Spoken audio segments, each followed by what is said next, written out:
1 milyon ka pesos ang nadawat sa probinsya sa Sugbo nga donasyon gikan sa probinsya sa Biliran.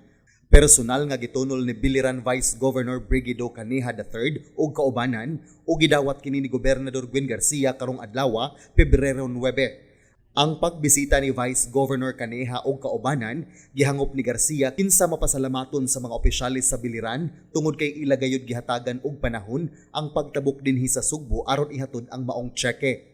Matod sa gobernador nga ang maong donasyon idugang sa pundo sa pagpalit og GI sheets og fiberboards nga mauusab ang iapod-apod ngadto sa mga kalungsuran ug dakbayan nga naigo sa bagyo. Atol sa panagtagbo, ila usab gihisgutan ang nagkalain-laing programa sa Kapitulyo sama sa Sugbo Negosyo ug Dasig Sugbo. Mga programa nga dako og natabang sa pagbangon dili lang sa ekonomiya, apan lakip na sa kinabuhi ug panginabuhi sa mga Sugboanon.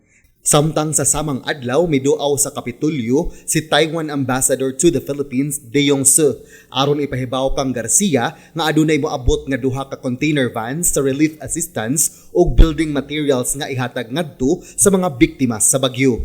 John Fredson Granada, Balita sa Sugbo.